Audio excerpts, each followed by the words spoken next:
And Sweeny, the pockets have been opened. The checks are being written in a way they haven't been written in a little bit since the Cole contract. Obviously, Judge is back, and Rodon now, the big one here. So, first of all, he's an outstanding pitcher. Everybody knows that. What I love about this is that he's going to bring a little bit of an edge. And I almost feel like the Yankees, and they kind of go back and forth over the years. Sometimes they get too corporate. And it was a good thing, like when CC had the lid tilted, or Swisher was kind of, rocking to his own beat. Same with Johnny Damon. Not only is Rodon good, but he brings a different kind of presence. I love the signing. How about you? Yeah, I mean, listen, I've been saying I thought that's a guy that they should have gone after at the trade deadline because I thought that was still an area where they could have made an improvement. You and I have talked about this. He's the guy that, in addition to bringing back Judge, you had to do something else. But really, for me, it was never about trying to fill out the back end of the rotation. They needed to go after Rodon. They needed to make a move at the front end of the rotation. Listen, Nestor Cortez had a great year. Asking him to come back from that. We saw how he started to break down at the end of the season, right? It's a lot on his body pitching that many innings for the first time and then trying to repeat that. It's going to be asking a lot of him. Trying to fortify the front end was the main objective as far as I was concerned. What you're talking about, I think it stands true. If he performs well, you're going to love it. If he doesn't perform well, that's not much of an edge. But I think with Cole and Rodon leading the rotation, I think that's exactly the move they need to make. They were the same team when they brought back Rizzo and Judge. They're now a better team by signing Rodon. Yeah, Sweeny, do you think that the change in financial thought process had anything to do with them having a robust season, Aaron Judge's chase of 62, the attendance, everything feels back to normal sports-wise. The stadium is filled. Do you think that had anything to do with their desire to now spend? Because it felt like for the last couple of years and even projecting forward, they weren't going to, but now they are. Tiki, I think as an industry, you're seeing that, right? You're seeing all the money the teams are spending now, and you've gotten away from the CBA negotiations. This happens every 5 or 6 years whenever the CBA comes up. You hear all the stories about how you have to fix the finances, and then you sign a new deal, you set the new rules, and then when the rules are in place, everybody goes out there and blows out the budget again. They start signing the big names and sign other names. It's Rodon is about the best available pitcher. He got a deal for being the best available pitcher, and I think you're seeing just teams open up. All the things you're talking about are true. You're another year away. You've got full attendance again, and you're starting to see probably how they navigate the new CBA. On top of that, it's I think we, Tiki, want to see the Yankees kind of do this every year. Every year there's big free agents. Well, it's hard to do that every year. But every few years you see the Yankees go ahead and do it, and here's another window and an opportunity for them to do so. Yeah, but I think this time's a little different. I think there's three factors here. One is the championship drought. That's always a factor. And, of course, they want to win again. They want to get number 28. Hal's become a bit of a villain. He's been booed multiple times at the stadium. And Cohen's spending like a madman across town, 12 miles away, puts on a different kind of pressure. Yeah, I don't think Hal's spending money because he was booed. I really don't think that's a factor there. But you're right. Sweet, may I interject? Okay, I'm going to certainly let you finish. The reason I think it's part of it, though, is that it personalizes it for him in a way that, I know he's not on social media. I know he's relatively detached. He's not like his dad, understood. But he's still a human being with emotions. And you get booed, and they were loud boos. They were audible. I think it had an impact, so I would disagree. But keep going, bud. Okay. The reason I disagree is that I think he is he's in tune with things. Like, even if he's not sitting there scrolling like we are, there are people that tell him what's out there, and part of understanding, part of being an owner of the team is understanding what the public thinks of you, and you don't have to walk into a stadium and hear boos to hear that. Trust me, there's a team that understands a team of people who understands what the fans are, what we're saying on this radio station, what fans are saying on social media, and how that's being perceived. That is absolutely relayed to people that aren't following it themselves.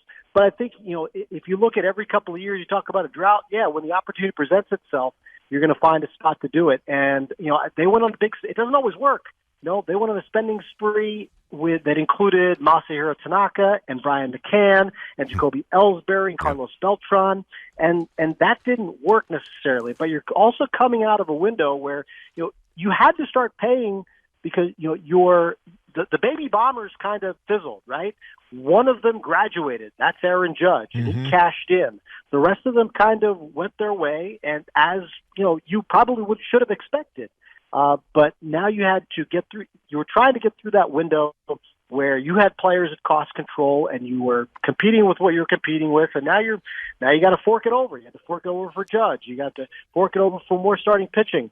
And they had issues with their pitching staff. They traded away a bunch of their depth.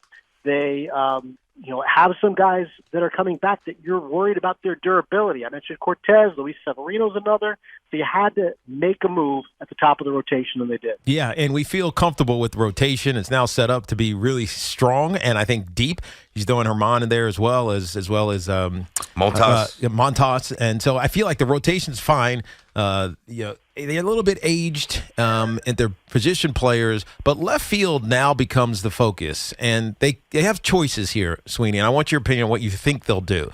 They can go after with Benintendi, who's a free agent. They can go after a trade, Brian Reynolds, who is down in Pittsburgh, or they could look to the farm system. And we saw Cabrera play everywhere. BT loves him as a swing guy as opposed to a everyday positional player. But there's also the kid Jason Dominguez down in the minors. What do you think the best option or most likely decision that the Yankees and Cashman are going to go with here?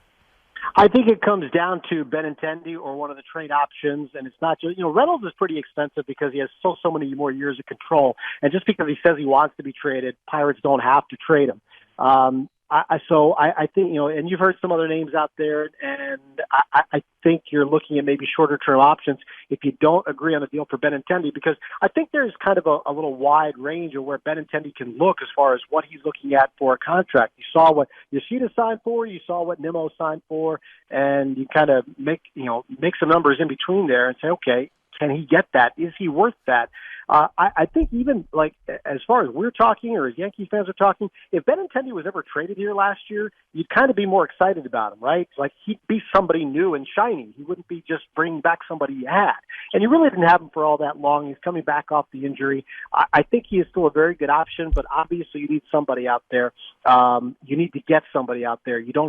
I don't think handing it over to Oswaldo Cabrera with Aaron Hicks as a backup player who's still here under contract, I don't think that that's really your best effort. If you're going to spend all this money going forward here, I think you need to make a bigger impact there. Benintendi would carry that. We'll see what else comes up on the trade market, but I think that's probably where they're looking at right now. I don't think handing it over to Cabrera and Dominguez is still far enough away. He's at high A. I would think you're still at least another year away from considering him what he could do at the big league level. Mm-hmm. So we're talking to Sweeny, Murti, of course, WFAN Yankee beat man. It's funny because even if Dominguez becomes a star, and who knows with these prospects, it's 50-50. I know he's got tantalizing gifts. I get that. But the Yankees core, between the money and the age, Garrett Cole prime, Judge prime, Stanton prime, Rizzo back of his prime, obviously Rodon is 30. I understand holding on to the prospects and balancing the finances and having that youthful injection. But, the time to go for it is now. And I keep hearing, the Pirates are asking too much for Reynolds. Nonsense. I'll give them almost whatever they want. You got to win now. I look at what Brian Reynolds had a really good year 2 years ago. He did not have as good a year last year. It's not talking about getting 26-year-old Mike Trout in here, or say, hey, can you get Shohei Ohtani? Give them what they want, that kind of thing. I think there's still a little bit of unknown there, and I love him, with Sweeney. Years of control, they don't have to trade him now. No, I get that, but I love Reynolds. Part of that love too. Him. Yeah, okay. Love him. He's fine. I don't think I've seen enough of him, but I do know that he didn't have as good a year last year as he did the year before, and I think that would be concerning to me. I think there are just enough. He's not one of the unquestioned 2 or 3 superstars in the game where you say, I got to give up everything I can. I agree with that. You know what's intriguing to me, though? We're talking to Sweeny again, of course, Sweeny Murti here on The Fan, is that I'd love to see him in a lineup where not necessarily pitched around. I mean, he never gets anything to hit. There's nothing around him. That's fine. And I don't know all the circumstances of what happened. I don't know if there were injuries involved with him last year, if there are any other sort of struggles with him last year. And don't get me wrong, I'm not saying like he's a good player, and if you get him, you're a better team. Yeah. But your argument to me is give up whatever you can get him, and I'm not sure that's it. You know what I'm saying. All right, so, and you and I have gone back and forth on this. Is there any, traction's not the right word, but is there at least a desire to try to trade Donaldson and or Hicks and maybe eat some money? We've been down this road, you and I. Where are the Yankees? I think there's always a desire and an option to have that be part of your plan, BT. But it's not as easy as just making. That's not as easy as making it happen. I don't think that's an early winter move. I think other teams, because remember, like the team that's taking those guys on, kind of has to be out of options too, right? Like they have to understand that, okay, do we have anybody else that we would rather? Is this the best move for us? This isn't about, what is only best for the Yankees. So I think any of those things are on the table, but I just don't think you're there yet. We've seen how long it's taken the Yankees to make probably what were their. I mean, listen, I think they were their two biggest needs, right? You're talking about Judge and a starting pitcher. Those are the two biggest cash outlays. It took a long time to get those things done. I think they're working on concurrent tracks, but I don't think it's that easy to just have somebody take one of those guys, eat some money or whatever. I think those are always long shots, so I think they take longer to happen. All right. Listen, something else is happening, so I know we will have you back on the show very soon. In the meantime, Sweeny, have an awesome weekend, and good job, buddy. Thank you, Sweeny. Thanks, fellas. Talk soon. There you go, the Murt man. By the way, I know we got a break here, but one thing that nobody talks about is, and I think this is a real possibility, not to overreact to, 2-week sample, but I think most people associate, Bader, it's just going to be a great defensive outfielder. What if something clicked offensively with Bader, and he's a lot more than people think he's going to be night to night? Yeah. That's a possibility, too. It is. And if he plays like he did in the postseason for the entirety of a regular season, then even 70% of it. Yeah, that's what I'm saying. It just feels so much more viable all of a sudden.